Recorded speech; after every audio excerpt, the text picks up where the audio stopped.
Well, good morning, everybody, and welcome to another edition of the Art Business Podcast. We're into the summer season. I think actually I know a lot of podcasts in the art world sort of finish at this time of year because most of the art world is probably not Megan and and Lindsay, whom I'm about to introduce. They probably have to carry on working, but I think I have one more guest coming up who is actually going to be another alumna in a couple of weeks' time, and then we're probably finished until September. But anyway, it's my great pleasure to welcome today's guests, Megan Corcoran Locke and Lindsay Dewar, who's Hi. coming up on the screen as Hello. ArtTactic, because both Lindsay and Megan do work for ArtTactic. More about that organization later. Sorry, I'm just going to have a swig of water. It's hay fever season for me. And we're going to learn more about their background, but they're both basically alumni of the MA Art Business in London that I'm program director for. So we're going to just dive right in, and I'm going to ask Megan if she can share with us her favorite city and maybe some reasons for that. Hi, everybody. David, thank you so much for having us on today. I hate to start off on a boring note. This might be a bit of a cliched answer, but London is my favorite city. It had to be something to get me to move away from my home in America. Um, but I'd say the reason for it, having lived in a few different cities, is well, it has a great work-life balance, and for me, a lot of that is weirdly being able to see the sky. I did live and work in New York City for a very long time, and that actually really killed me. That you couldn't couldn't look up and see blue sky without really craning your neck. And I just love, especially in the art world, we're lucky enough to spend a lot of time around Bloomsbury, Mayfair, some really gorgeous parts of the city. So you're right in the thick of it without feeling like you're you're in a concrete jungle. Excellent. And Lindsay, are you going to choose the same? Well, I am biased because I've been born and bred in London, so it Absolutely. is great. But I would say to somewhere else would be Singapore. We spent some time there when I was a child, so it was, as Meg says, kind of great work-life balance. We had a great time. There's a lot you can do there. You're very close to Southeast Asia. The city itself is really exciting. Yeah, so I have very fond memories of there, and I always love going back. The food is just unbelievable there. There's so much you can see and eat. Absolutely. Actually, I know both of those cities, obviously, obviously London, but there was a time, amazingly, when Sotheby's Institute of Art, we did actually have a branch in Singapore. And we used the Southeast Asian educational model for postgraduate, where people would fly in from all over Southeast Asia. In some were in Singapore, some of the students, and they come for an intense week on a certain subject. And that was a period actually when the program. I'm just trying to remember actually whether when you two were on the program, um, we whether we still had the arts and law as a separate core unit.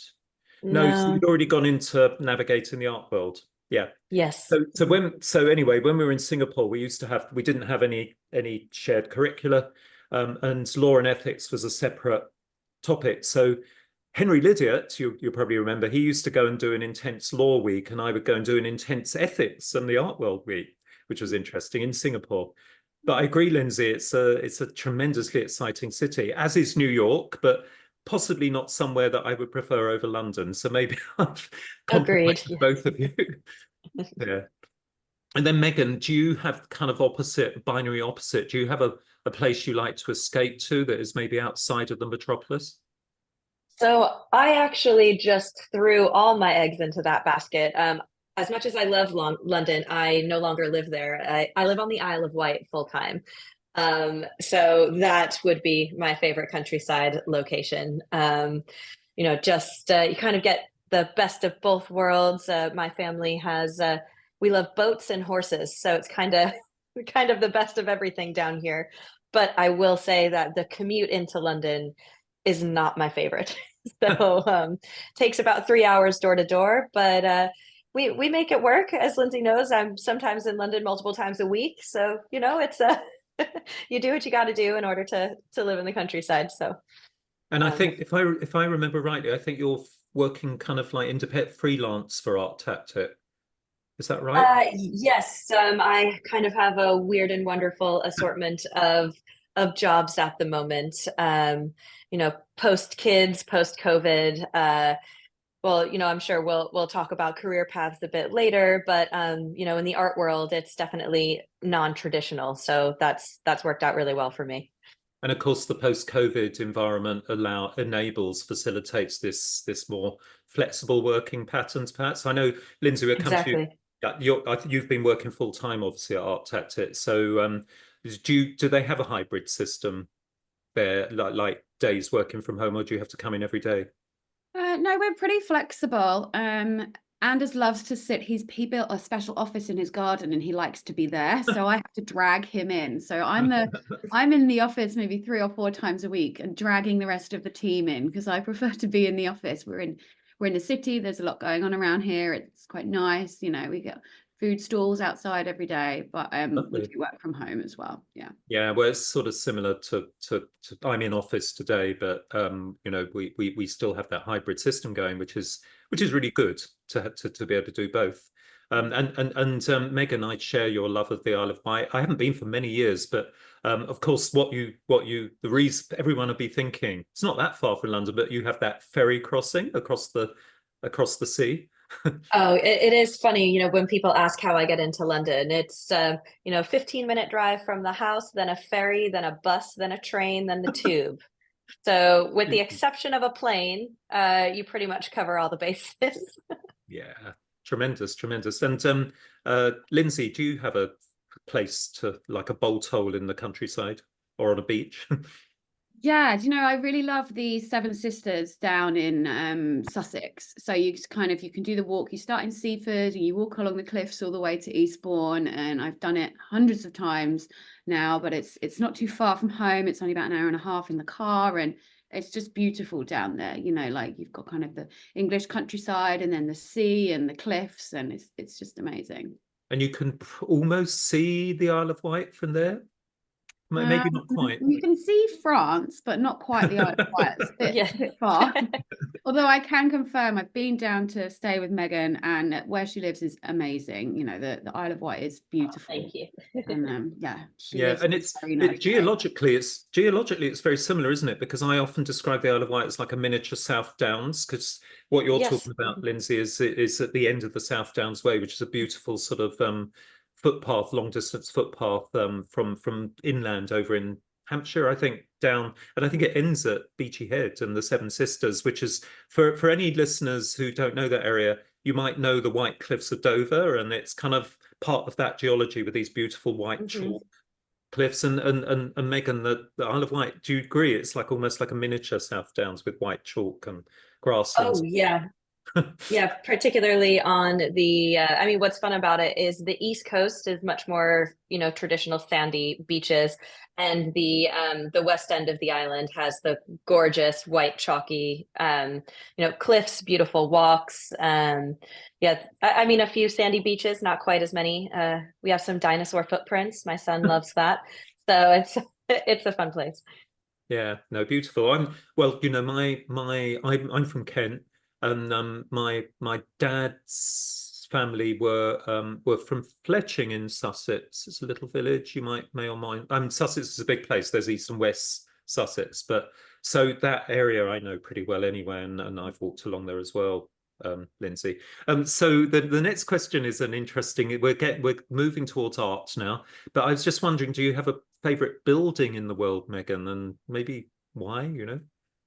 Okay, so I'm gonna cheat again, but I don't have one favorite building, but I'll call it more of an architectural experience. I went to Harvard, and the way that the campus has approached architecture is just really interesting. So I would say Harvard Yard. If you walk into Harvard Yard, you are surrounded by 300 years of architectural history. And they have, some of the most incredible architects over the last few centuries have come in and purpose designed buildings. I definitely appreciated it to an extent as an art history student when I was there. But, I think now being out in the working world, anytime I go back to campus and visit, it really is just incredible. Any class that you went into, library, it's every building has an incredible history. So it's kind of like a museum of architecture, but just enclosed in a beautiful green space. Sounds a little bit like Oxford and Cambridge colleges, which many of which, of course, have built it modern, more contemporary buildings by, international architects, obviously. And Lindsay, do you have a building? It's a bit different from Megan, but the one that I've always been fascinated by was the Petronas Towers in Kuala Lumpur. When we were kids and we were in Singapore, we would get to go on these trips up to Malaysia, and we'd see these skyscrapers, and they just kind of towered above everything else in the 90s, and they had that little footbridge that went across, and we were like, wow, the buildings are joined in the air. And just so ever since I was a child, I was just sort of amazed by them. And they stand together tall. They're just, Yeah, I suspect most listeners have a it is an image that we see a lot of in popular cultural media, etc. Yeah, no, I can understand why that's amazing. I get a little bit of vertigo. Have you ever walked across, kind of public walk across that little bridge at the top of the towers? We certainly didn't, but I don't know if that's because my parents just didn't want to take us up there, or if it's because you're not allowed to. I'm not sure. Yeah, it must be an amazing view anyway. Yeah, and then music, Megan. I mean, do you have a particular type of music or musician that you're really into? It depends on my mood. So we'll go on both ends of the spectrum. I'm either listening to Hans Zimmer or a selection of movie scores, or Taylor Swift. I'm one with the Swifties as well. So have you got a ticket? I do, and I'm very excited. That's part of it. I'm studying just to make sure that I am. It's funny. I'm much better actually with her. Kind of from 2012 to 2015 albums. I didn't quite have the time to put in multiple runs for her Tortured Poets album. I've been told by my siblings that it's, a 3-hour double album. You have to listen to it in full 3 times before you learn all the words. And with 2 toddlers, I just frankly don't have the time to do that yet. So we're studying, but I'm very excited. Yeah, and is that at the O2 in London that you're going? I think it's Wembley. Oh, it's I should Wembley, know this, so I don't show up at the wrong place.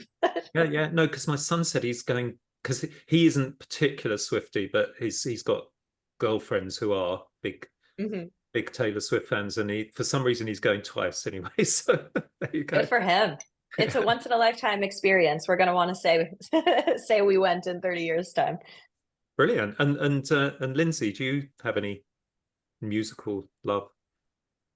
Maybe a bit left field, but I'm very into garage music. I kind of haven't grown out of that yet. I keep expecting to, but here I am, 20 years later, still loving it. I don't know, there's just something about it that's good, and I'm loving, there's a bit of a revival at the moment, and kind of new garage music is coming out, which is great. Fantastic. Great. Brilliant. So, and now, this is a difficult one, but I often say to people, to guests, Megan, if it's working in the art world, obviously it's going to be very hard to say whether there's a particular work of art.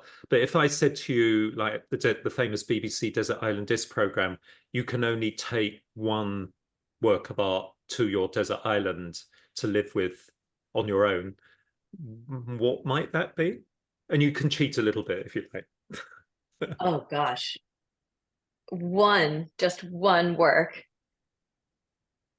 Oh yeah, I don't know if I can narrow it down to like a genre. I don't know if I have exactly one piece, but yeah, it's funny because I also don't work with it all. But I love 17th century Dutch still lifes. So, I mean, the flower paintings. Every time I walk around Sotheby's or Christie's Old Masters view, I mean, sadly, the ones that I love are somewhere between, 800,000 and 2 million. So I will never be taking it to my desert island, at least not legally. So, but if I could fill my house with them, I absolutely would. And it's funny, it's the only thing that my husband and I can really agree on in terms of art. Yeah, he's a tech guy, but he also loves the Dutch still lifes. So Do you mean all still lifes, or particularly the flower paintings? all the still lives. I mean, if we had to go really narrow, it would be the flowers. Like we actually, well, yeah, for copyright reasons and everything, but we found an anonymous still life that we used for our wedding invitation, which we thought might be Willem van Aust, but then I was told by the expert, who I didn't know was the expert, she's just a friend of the gallery, that it definitively was not. So he but that's a good way around copyright. Yeah. yeah, just get it wrong. So yeah, that would be it. And there's I guess also some of the listeners will have studied that period, but I think you'll agree that what is also interesting about Dutch 17th century still lifes, like their genre scenes, is that they have a lot of underlying meanings. They have symbolism. With the flowers, for example, I often point out to people, and they're very surprised. By the way, these flowers, you've got flowers from all 4 seasons, which can never happen. And I always see that as a signifier of a golden age, because the Greek mythological golden age was the age of gold, was a time when there were no seasons. So I often see that as a kind of signifier of a perfect world, if you like.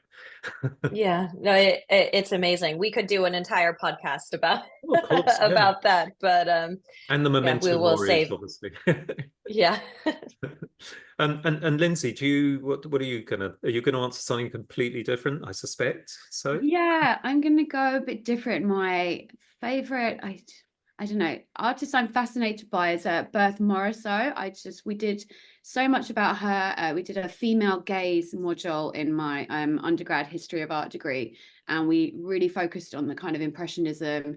And Berthe Morisot was just, I don't know, so inspirational, and she was a great painter, but she also painted kind of things that we don't see and that we didn't really know about, kind of motherhood and interiors from a female perspective, but also being outside. And that her famous painting on the boat, and it was her and her sister, and they had to be accompanied to go out on a boat so she could paint. And it's just such an interesting period, and she was kind of a really interesting painter for me.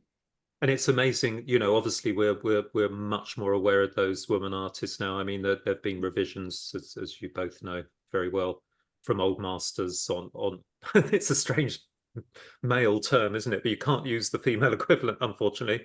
Yeah. Although Griselda Pollitt, of course, famously named one of her first feminist art history books Old Mistresses.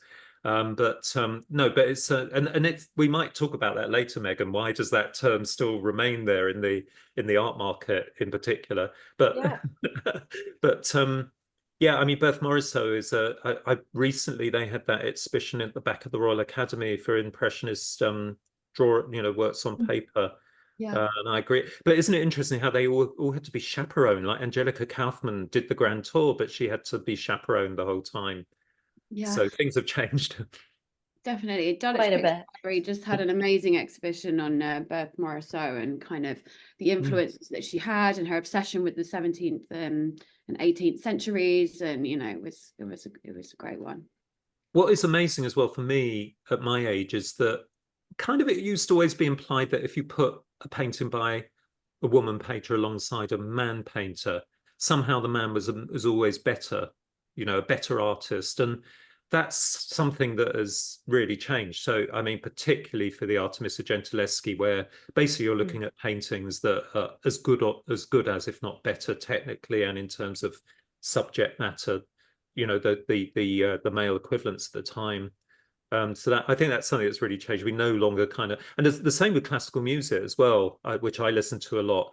Radio 3, the BBC classical music station, they quite rightly play a lot of music by women composers, many of whom I've never heard of. But again, amazing. I'm listening to this stuff and I look at it, and I used to be kind of, oh, it's a woman, and now of course you just think, wow, that sounds it's good, because I'm trying to get my students now. I hope we reach a time where we don't even think too much about gender anymore. Yeah. When we're looking at art, or ethnicity, or sexual orientation, all of those things. Hopefully we'll get to a stage where we don't need to do that anymore.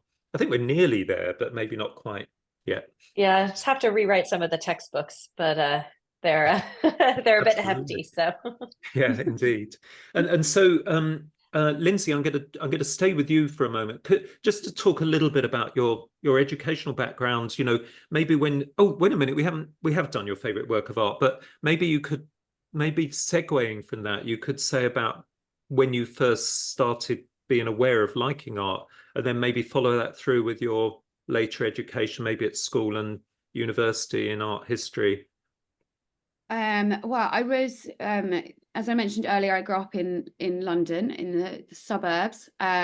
So I was very lucky to start secondary school the same year that the Tate Modern opened, and it was just the biggest event ever. And we went on 3 school trips to the Tate Modern that year. It was 20 minutes on the train, and they would, throw 100 girls on the train and take us up to London and take us to the Tate Modern.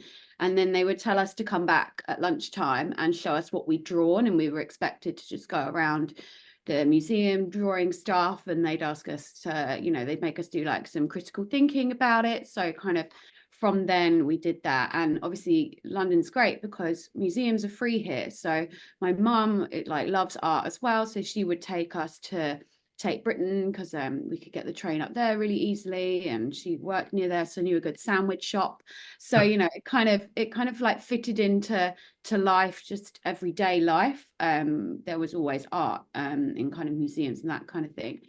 So that's what kind of led me into a history of art degree, which I did at Reading, just outside West London. And then from there, someone from the Institute came to give a talk about the Sotheby's Institute of Art Business Masters. And I didn't really know what to do. And it was kind of the 2008-9 recession was still kind of feeling a bit tense in 2010, and people were nervous. And so everyone in my course basically did a master's of some kind. Very few people went into work. So I went straight over to SIA at Bedford Square and did the history of art, the art business masters there. And it was great. I really enjoyed it. That's where I'm sitting now. Yeah. It's changed a lot. We're now sharing the building. So our mother company, if I can use that term, now called Branded, based in the United States, we're part now of a portfolio of educational institutions, which now include Condé Nast, the fashion, and they do fashion degrees. I remember I used to walk past their place in Soho, and now they're in the building with us. And I think they're going to rebrand themselves as Vogue Educational, because I think it's probably they think it's a sort of better brand name, maybe. I don't know. More familiar. Yeah, exactly. So things have changed quite a lot, but the program, we still have a similar number of students every year, like 80 to 90. That hasn't changed that much, I would say. We've been. Did you have electives when you were with us? No, that's what's new. So at the end of the academic year, before the dissertation semester in the summer, students can choose electives in different MAs if they want. So there's a bigger range of possibilities. But as I say, what we've had to lose is the more focus on ethics and law. But although we still do a lot of the law in particular, maybe not so much of the ethics. But coming back to what you said about Tate Modern opening, that makes me feel really old, because that was my first year working for Sotheby's Institute when I was working on their undergraduate degree in fine and decorative arts. It was the art survey called Styles in Art. Wonderful title. I loved it. And when Tate Modern opened, I took my Styles in Art students. There were about 20 of them to Tate Modern the day it opened. And I remember we got there really early. There was no one there, and we walked into the Turbine Hall, that amazing exhibition space, and all that we could see was a Louis Bourgeois spider, one of the big stainless steel spiders. And I immediately said to the students, "Okay, we've been talking about site specificity. Why do you think it's site specific?"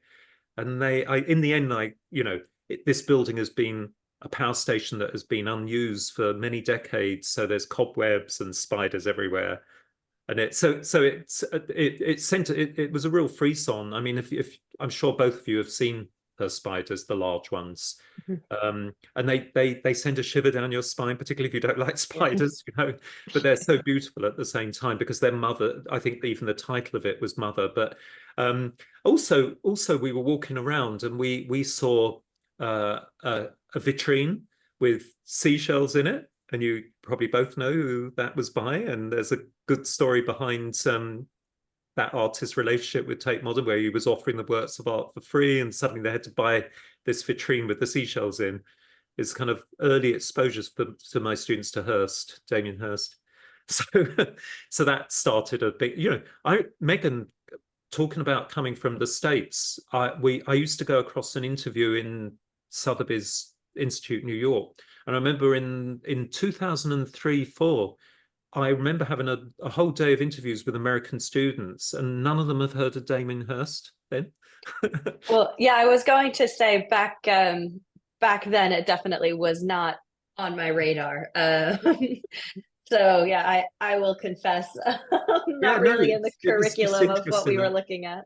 Yeah, that whole story, it was so interesting. As you know, Anders, your boss, at ArtTactic, he comes in and teaches a lot of finance or statistical analysis, art world statistical analysis to students. You'll remember he taught you. You might remember his famous slide taken from a book of the career trajectory of artists and their relationship with the art world, both commercial and non-commercial.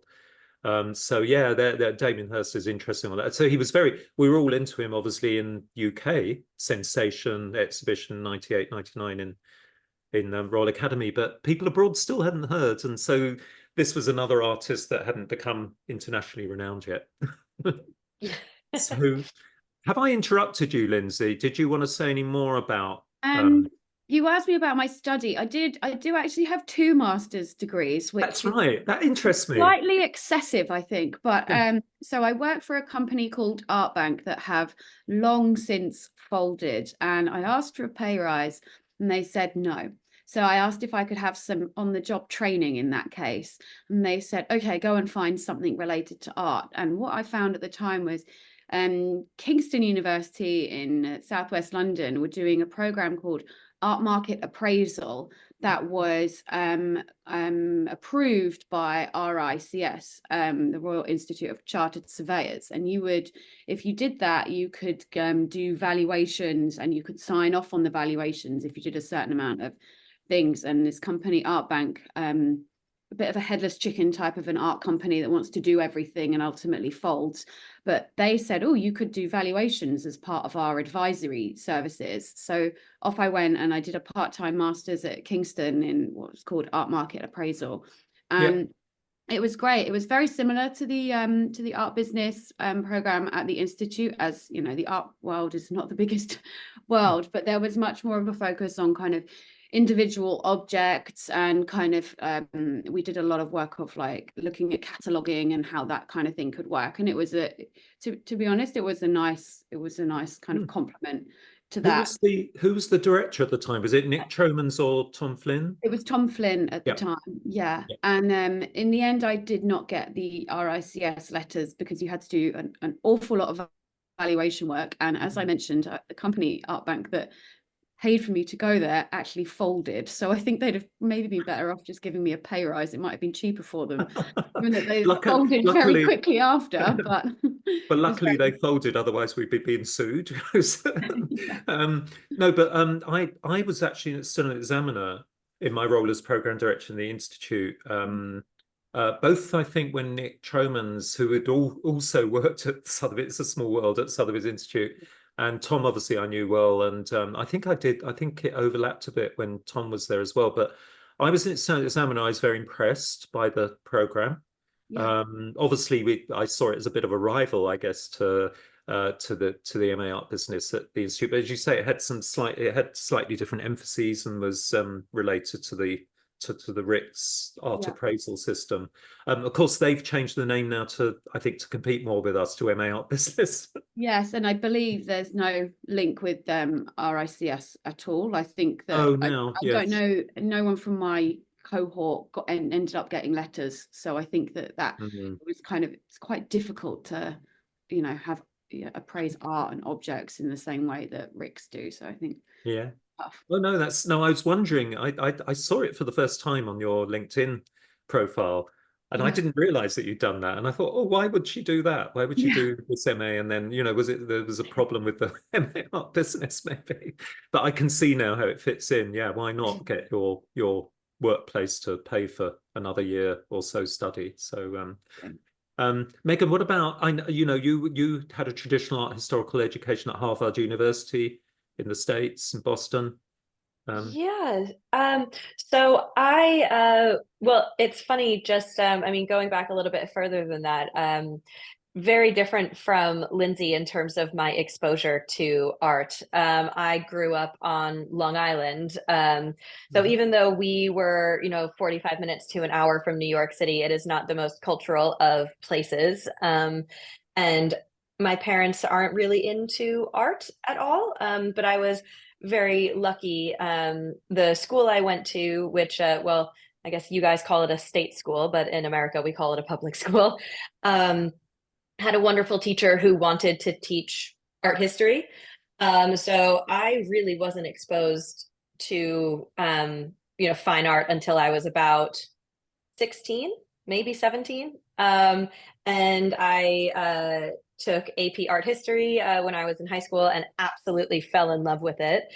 And then when I went to university, I was quite determined to do something, in air quotes, useful. So I was going to study economics. And then my father said, please don't do that. Those textbooks never change. You can always learn it. Do something that you will, never be able to learn again in this kind of environment. So in the end, that's why I did go with art history. And obviously, absolutely loved it. Everything was incredible, especially the resources at Harvard. Though I was the one unfortunate year where the Fogg Art Museum was closed for my entire undergraduate uh, experience. They did an amazing job pulling things out of storage. The first ever paper I wrote was on a Van Gogh self-portrait. So I really can't complain because I got to sit in front of it while writing the paper. But it was a bit upsetting. I went back to school after I had graduated and walked into the newly renovated museum, and I did almost start to cry. I did cry when I saw everything that was then on display, what had been in storage for all of those years while I was studying, and I was looking at slides of could have been seeing in person. But hey ho, it happens. It was still an absolutely wonderful experience. But what's interesting, I'm not sure if this is the direction you're going, David, but it's kind of how I ended up in the MA art business.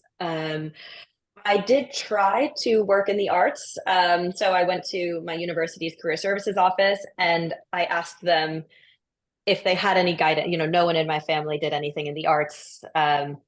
So I really just had no idea where to start.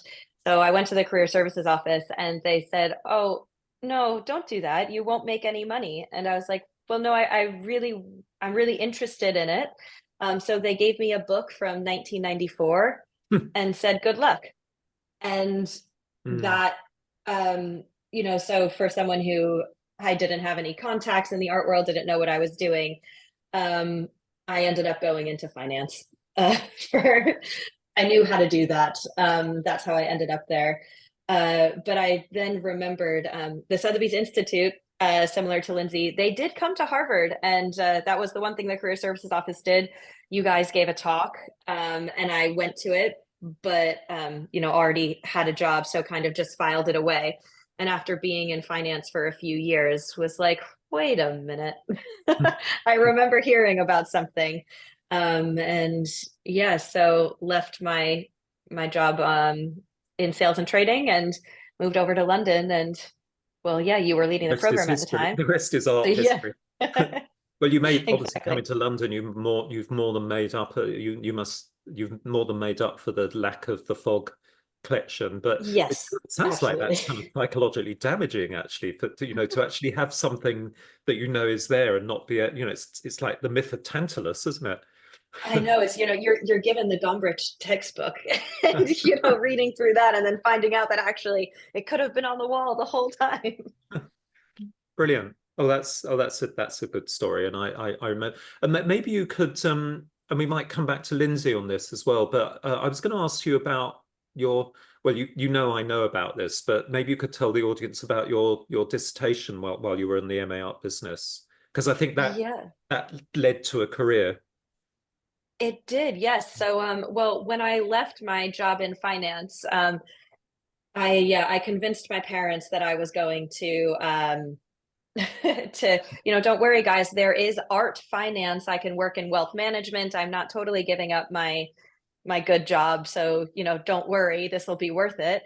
But then the institute, as part of art business, you guys made a great or project, the collections project, and everyone was randomly assigned a budget, and it went up to 10 million, I think, but I had 150,000 pounds with which to put on an exhibition. And, that needed to include all of the expenses and insurance and everything like that. So I was like, okay, what do I do? And then met Stephen Ongpin of Stephen Ongpin Fine Art when we went to Frieze Masters. That was in the first 2 or 3 weeks of the master's program. And he introduced me to drawings.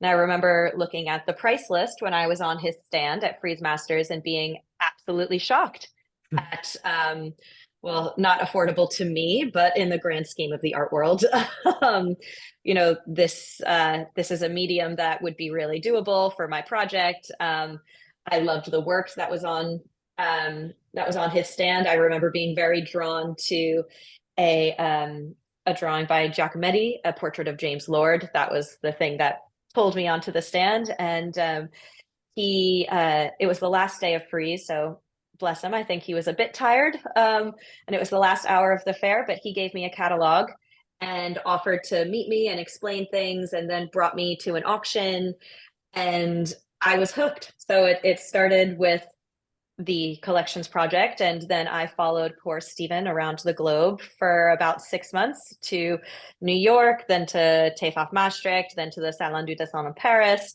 And I ended up writing my dissertation, to your question, on the market for drawings. And kind of, well, when I say the contemporary market, I mean, the market of the 2000s, as opposed to contemporary drawing.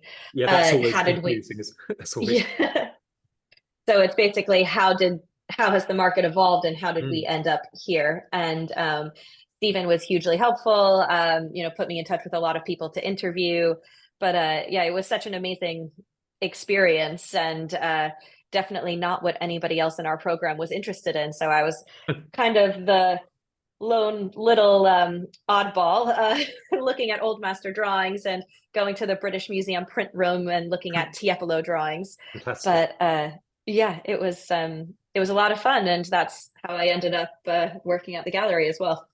It's brilliant. And every year we have usually one or maybe two people that looks at old masters. So it's, and I say to them, look, you're the only person doing this. There's probably sufficient work out there, and it's a wonderful subject, obviously. But I was thinking of there have been other famous students, if I can call them that in air quotes, of the program. Melanie Gurlis, she came from a financial background and got fed up with it. They headhunted people at Oxbridge, and she'd been doing art there, and they just come round on the milk round, and she like so many students ended up, art students end up in a big job in finance, make a lot of money, but get fed up with it, and then suddenly realize they can apply. And of course, Anders is another one to a certain extent that used his bank training to move across into the art world and combine the two things. So it's a great story, yeah. And I remember you coming in one day for a tutorial, and you said to me, David, I'm changing my subject matter slightly. what are you going to do? I don't want to just look at old master drawings anymore. Stephen is thinking about now moving from only looking at old master drawings to master drawings, and that's when he famously changed, I think, his gallery subtitle. Yeah, so I mean, so I've been with Stephen now for about 10 years, and his first love was Old Master Italian, 16th and 17th century. But he had always been, interested in, that's why it was kind of 500 years of drawings. It just wasn't the sole focus. But yeah, as my dissertation said, the supply of old, incredible old master drawings, rightfully they are being bought up by institutions, but then there just isn't enough to supply the market. And ArtTactic has actually been doing a lot of work looking at single owner collections. Right now, that is what's feeding the old master drawings markets. If a renowned collector unfortunately passes, but then their collection comes to market, that's what gets everybody really excited. And that's usually where some of the prize lots come out if you're looking at the old masters. But more and more, and we actually did a panel discussion this summer about this, but Sotheby's now has a 500 years of master drawings. London Art Week partnered with Trois Crayons, which is a company that is pioneering old master drawings, but even their exhibition was 500 years. So a lot of people are looking a bit more into the present, because the quality of what you can get it's just more accessible. That's not to say that we're not going to find an amazing old master drawing out there, but it's not as easy as it once was. So, by the way, can you on your screen, and is my screen flashing a bit? Yes. Yeah, I don't know what that is. It's probably the camera on the. Anyway, I apologize to anyone watching this on YouTube because it's a little bit distracting, and hopefully no one is subject to migraines, but we'll keep going anyway, and then I'll have to see IT to see if they can fix my screen. So sorry about that. No, and of course the other thing, Megan, is it fits into it kind of fits in also to cross collecting, that kind of fashion that was emerging in the new millennium and is still very much around, that you have stuff from different periods and different places and different types of art, etc., etc. So it fits in nicely to that. I do remember the one drawing I really remember, other than a couple of beautiful Tiepolos, as you say, the old master drawings at Stephen Ongpin's. I do remember a beautiful Lucien Freud's with a boat. The boat at Connemara on the beach. Yeah. It was one of his very early drawings, and it's funny. As soon as you say it, I can. I'll save the the listeners, but it's the whole story just springs to mind, and you're able to regurgitate it to everybody. So, yeah, well, the studying comes back. The best art, both I think in museums and on the market, has a good story. That's how absolutely. That's one of the reasons it does well. So thank you, Megan. And Lindsay, you've been moving a little bit from that old master drawing sort of niche market, if you like. You were working in several commercial art galleries, including Cynthia Corbett, before becoming a freelance art consultant, joining ArtTactic.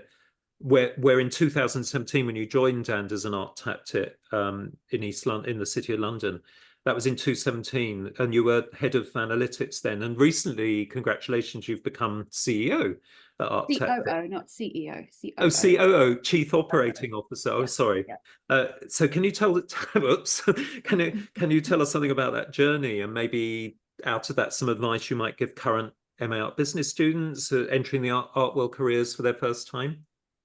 Sure. Well, I worked in the gallery at Cynthia Corbett whilst I was doing the MA in art business. It was great to kind of be able to do both at the same time and get like a flavour for what working in the art world is like, as well as learning about kind of the more business side of it. And I think I did a few internships during my master's course, and I found that really invaluable. You know, the career service introduced me to a few, and then there were a few people that I met Cynthia at the Affordable Art Fair, and I said, you know, very green, hi, can I work with you at the next art fair? And then I was working with her at the next art fair.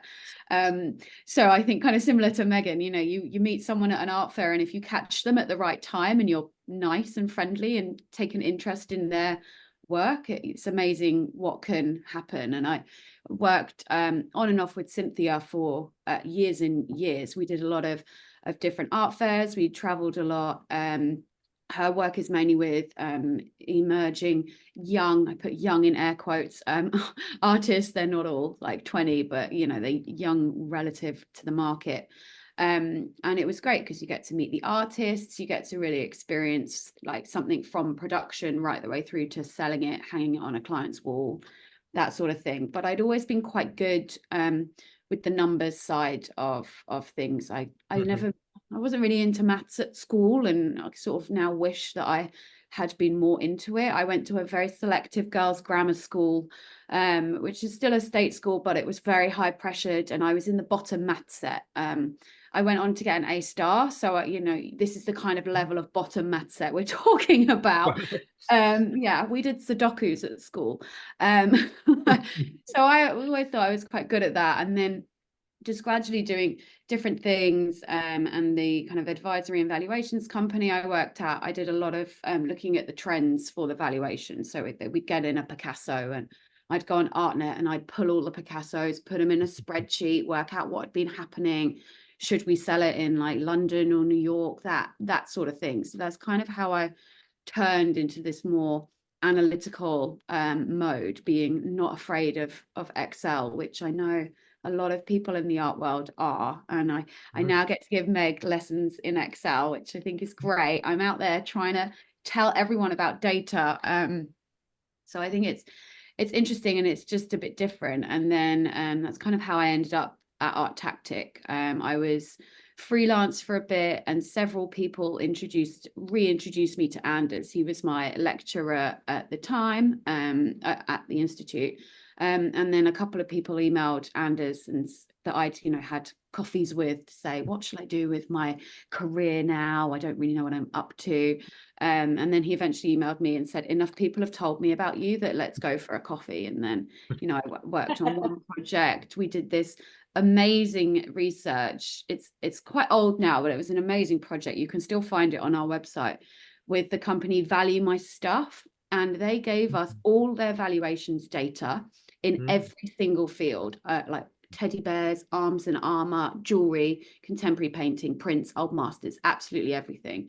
And we made this amazing document where we kind of charted out the rise and fall in valuations that they'd done and average prices, and they had their experts write some expert analysis. So it was a little like herding cats, trying to get all these experts to send in a paragraph about their field. But it was an amazing project to kind of start off with here, and then just kind of paved the way, and I've been here ever since. Yeah, and it's also interesting, like Megan, that as you yourself flagged, that you know, you get speaking to people at art fairs. It's a good place to begin to network. And I always say to my students, you know, that some people won't be interested in you at all, but that is life. That's human beings. They shouldn't be like that, because they should be they should be professional people. But every now and then, you know, someone gets interested, and that's often how in the art world you end up, you know, in a career. As you know, there's no kind of like orthodox way through the art world, which makes it interesting, but also a little bit daunting, I think, when people are first, you know, coming out of that. Megan, I was just going to ask whether you could, oh, wait a minute, I was just going to ask Lindsay, can you remind me what your dissertation with us was on? Yes, my one at the Institute was on contemporary art fairs. I can't remember the exact title, but as I mentioned, when I was with Cynthia Corbett, we did a lot of international art fairs.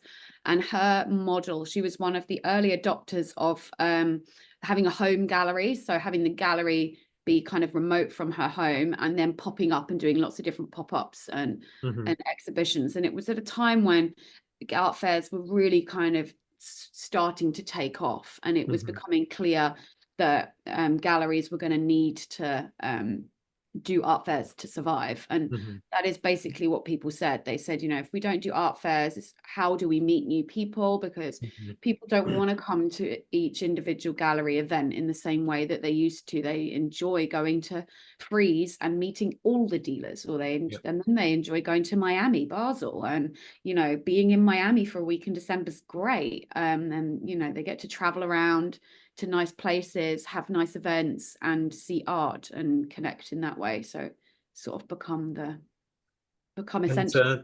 And then now, you know, you all know what happened during COVID and with all the online art fairs, and will bricks and mortar survive? And so far, it seems to me it is. But although there's been a few adaptations, I think, of art fairs in particular, there's also, you know, we focus quite a lot on our the start of the program is now a thing called Art Futures, instead of Navigating the Art World when you were with us. And that is about key current themes, including sustainability. And you know, we're signed up to the Gallery Coalition ourselves, which you know, MA Art Business, of course, with large number of students, they keep kind of threatening us with, oh, you can't go to Venice, and I'm arguing, well, that's the only flights we do, and you know, it's so you know, we're allowed one, I think, but everything else now we're going by, you know, train as much as possible. So we used to fly out to Amsterdam for TFAF, and now everything is on the train there. We also do a couple of UK study trips now as well. So sustainability is another reason why art fairs are having problems, I think. Although you could argue that, as you say, the individual person, instead of having to travel around a lot and use a lot of carbon footprint, they can at least go to Frieze Masters and meet a lot of you know, dealers in one place. But then all of those dealers, the ones from across the world, are obviously having to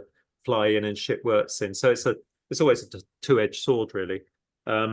Megan, I was just going to ask if you could, maybe as a freelance person, as a self-employed person at the moment, I think, working in the art world, maybe you could talk about a typical week in the life of, you know, Megan Corcoran Locke. You know, what it's to try and convey some of that excitement that I'm sure you feel working in that world. Yeah. Or a day in the life, I don't know, you know, maybe just pick a day from last week and talk about what happens from the moment you get up to the moment you go to bed. Well, I mean, that's a bit of a funny one because I have two children under the age of 3. So it's Lindsay, she did come and stay with us for a few days, so she has experienced it. I usually get woken up by my son screaming "Mama" from the other room, so I don't need an alarm clock. But I will save all of the domestic bits. But yeah, as a freelancer, I'd say it's and this will be relevant, I'm sure, to a lot of your readers or listeners, excuse me. Readers. It's readers, listeners. But I'd say it's a great and terrible thing. And just my personality, I'm probably not the best at managing it. But because I work with, you know, several small companies, and, you know, Lindsay and I are very good friends. My colleagues and I at Stephen Ongpin are very good friends. It kind of ends up with just doing everything all the time. So usually what will happen, the way my day is meant to be structured, is I do ArtTactic in the mornings and gallery in the afternoons. I'm not sure that has ever worked for a single day since I started this in September. But my desk, I have 4 computer screens. I'm not sitting there at the moment because I share an office with my husband since we both work from home. And I just kind of slide back and forth on my chair. My desk is like 1.5 meters long. So I just slide back and forth. But yeah, it's so, you know, kind of wake up or get to my desk in the morning, check in. The ArtTactic team starts earlier than the gallery team, so Lindsay and I are typically on the phone by 8:30, if not before. You know, going through emails, figuring things out, coming up with a plan for, you know, if it's a Monday, the week, or, you know, just that day, because things change so much. We do a lot of bespoke work, which isn't always advertised on ArtTactic's website. So at any given moment, we have about 10 different projects in the pipeline. So between us and Anders, and we have a wonderful new colleague named Margaret, it's where is everybody in their project? How far are we on the research? You know, what's the conversation looking like? Because also a lot of these projects have a very long lead time. So we're trying to plan, you know, 6 to 8 months in advance. But given that we're such a small team, there's only so much you can do at one point. So that's usually where we start our day, and then dive into the research or the nitty gritty at some point, have lunch, then shift gears and do it all again with the gallery. So I'll then hop on a Teams call with Stephen and my colleague Alexa, who is also a director at the gallery, and get a sense of where we are there. You know, right now we are trying to plan our forward calendar for basically the whole of 2025, because all of the applications are due again 6 to 8 months in advance. We need to figure out what kind of staffing we have, who's going to be in the gallery at any given point, what works we have in stock, and when and where we're going to be able to show them. Do we have time to research? And then doing all of the art fair logistics around that. So again, it's a lot of delegating. It's a lot of working with different people. Everybody has been very gracious with having me work remote with 2 young kids. So I'd say that's the wonderful thing about the art world. But it is complete chaos.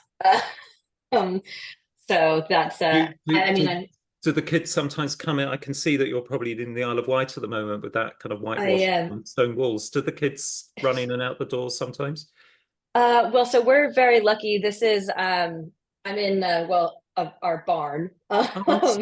Yeah, so we do have a separate office. Otherwise, I worked from couch for a while before this was finished. But yeah, it's an old farmhouse. The art history folk love it. It's about 500 years old. We went to the archives, and actually we know who's lived here at any given point since 1507. That's what happens when art historians move into old houses.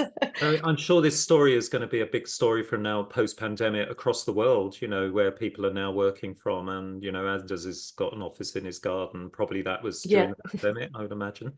My own problems, I don't have an office. I've wondered whether to put one in the garden, but it's a small garden, and you know, so actually I found this amazing solution, which I'm going to share with people, because it takes 9 to 10 weeks leading to build it, but it's one of these drop down desks where the monitor and all the leads are all built in. There's no mess. So my family will no longer, they can't stand seeing all my plastic bags everywhere with my laptop and my notes everywhere. So from that now on, I'm going to have this drop down thing. And amazingly, we had a big discussion about you can have a work of art on the front of it, so it looks like a painting or a picture on the wall. And we were wondering whether to get like a Piero della Francesca or a Fra Angelico, which looked lovely. And in the end, we just decided on a whiteboard just to sort of write notes on, because we thought we might get fed up with that. I'm just saying that because it's quite interesting the way that art world is even coming into these drop-down desks that people are using who don't have much space, you know. And the screens that turn into artworks. I have a lot of friends who have done that as well. That, because that was kind of a digital thing that came in as well, where you can show you could buy. Do you remember Sedition? You could buy, I think they're still around. You know, I've still got a Damien Hirst I paid 10 quid for, although it was an edition of 5,000, like a spot painting that is mine, and I can, you know, I have a license if I want to project it onto a big screen, but I've never done that. I probably don't want everyone to know that I bought a Damien Hirst, you know, who knows, but why not? And Lindsay, just maybe you could just say something about like a day in the life. I mean, Megan's already hinted that you have to get in quite early. I think I met you early once there for coffee in your building in Bishopsgate. We're in Moorgate, Moorgate. So I always get that wrong. Yeah, Moorgate. Yeah, I mean they're very close. So like I said, we're in a city. Anders and I are early birds, so we love to come in early. Like I probably get in between 7:30 and 8, but like it suits us, so we get in early and we can get stuff done. it often means that we can be finished before we need to talk to anyone in New York, so that the day, like the things that need to happen, because a lot of, as Meg mentioned, a lot of what we do is like heavy data and research. So sometimes we do just need to kind of block ourselves away and have some time with an Excel spreadsheet and work out what are we seeing, because sometimes the data is super obvious and you can see a huge upward tick or a huge downward tick, but sometimes you don't see that. And I think one of the things that we really try to do is pull out an interesting story, or a story that doesn't tell the same story as the headline. So I don't want to talk too much about the market, but at the moment we're seeing the market going down. Last year, end of 23, it was down 20%. H1, it's down 27%. But actually, if you dig down into the data, which is kind of what I spend my life doing, online sales were up. I think it was 14%, half one this year compared to half one last year. Philips was only down around 6%. These numbers that you don't see when you only look at the headline are what's interesting, and that's kind of what we spend our time trying to find.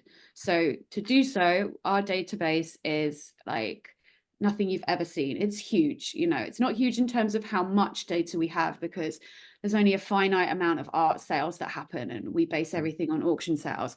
So what we've done instead is we look at it in a really kind of extensive way. We look at who is the artist, when were they born, when did they die, what kind of artworks were they creating, where are they from, kind of all of their biographical information. Then we look at all of the information about the artwork itself. What kind, is it a photo, is it an oil on canvas, is it in an edition, is it really, really big, is it, those sorts of things. And then we look at the sale information as well. So how much did it sell for? How does that compare against its estimate? Was there a guarantee on that artwork? Is there, were there many, many bidders who were interested in it, which kind of indicates performance and desirability? And then where was it sold? Who sold it? Kind of all these things. So we're able to get kind of a bigger picture rather than, this Picasso sold. So huge amount of variables, including looking at the bidding behavior. Yeah, so for the big evening sales in London, New York, and Hong Kong, I watch all of them, no matter what time they're on at. So sometimes that means they start at 1 in the morning. Oh, goodness. 5 in the morning. I was going to say, how do you get that data without looking at just watching live? I watch everything live. Oh, goodness. So it's 24/7, really. Yeah, and to be honest, it is fascinating watching them. And when I like the Hong Kong ones because they start at 11 in the morning, so I make everyone in the office watch them with me. And they get very distracted. No wonder I don't know, I don't know what your alias is on the art forecast or the ArtTactic gamification of the auction world, but I think you're quite good at it. Yes, I am quite good at it now. No, I'm never sure if I'm how you get good at it. Yeah.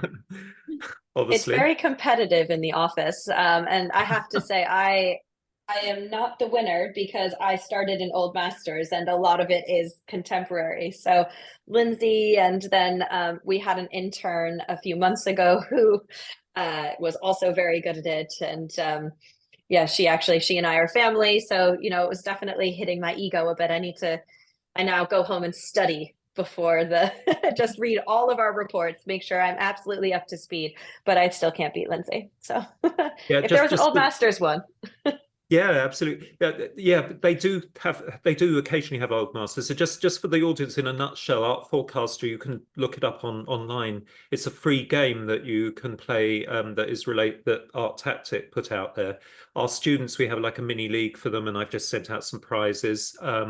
But it's a very good way of learning about, what's hot, what's not in the art market, because basically you get a number of selected works from different auctions, different types, different auction houses, different parts of the world. Have to take all of those factors into account, and basically you get you have to select a band of a financial band that you think the work's actually going to sell for with the hammer price, and you get a point if you're correct and a 0.5 if you're on the next band. And the problem with it is that it's tempting just to kind of follow use what I call the template, like just play safe and go for the like the lower to middle estimate is a favorite one that people go in for. because then you're not going to fall too far down the lees, because you're going to be, everybody's going to be have the similar mark. But the risk is actually deciding something is going to be not sell, or is going to go over the high end. And I play an equivalent football game, and the same's there. If you play the template, it's just boring. Because you're just going to sit in the same league position. So it's fun just to take risks, and sometimes they pay off, sometimes they don't. What I would say, like with the football game, the Fantasy Premier League thing, the people who win always say that when they're interviewed afterwards, and there's millions and millions of people doing that game, they always say that they're risk takers. There's no point in just choosing all the players. And the same with this art game. So people should check it out. It's good fun. And you learn a lot. I do. It's one of the, I'd say, kind of hidden gems out there, because everyone Absolutely. asks, what can I do to, improve my knowledge and, in the art world? And people say it over and over again. It's train your eye, see everything that you can. But that's sometimes a bit tough to do if you're not actively engaged. Just watching the auctions isn't necessarily going to do it. So Forecaster is an amazing way. There's only about 10, maybe 15 works for any given quiz. So it's not like you're going through a 150 lot sale, but it just engages you enough for it to really stick in your mind. So yes, to everyone listening, definitely give it a go. And I've told my students this, that I've experimented with just doing it on instinct, just going through and literally thinking, oh, Lucian Freud, was that, oh, and just going from my experience. But if I then spend more time on each one and look at Art Facts and ArtNet and Art Price and various other places, and look at the auction catalogue, can be very interesting as well. I do better. So it's a good piece of advice to the students, that it is worth using these, doing what you and Lindsay do every day, that getting to know as much as possible about the stats as well as about your instincts. And I would say the art world, and in some ways I think our program is all about understanding the relationship between cultural and financial value, but also just getting as much other information by going around to galleries all the time, talking to people as possible. That's how you actually improve your league rating on Art Forecaster, Yeah. Anyway, on behalf of all the listeners, I'd really like to extend thanks to Megan and Lindsay for being my guest today and giving up an hour and a half of their time in, it's basically Monday morning, by the way. So I was going to ask them whether they've already done their planning yet, but maybe they're going to have a virtual coffee after we finish recording and do that. Absolutely. But thank you so much for that. Thanks for having us. Thank you so much for having us.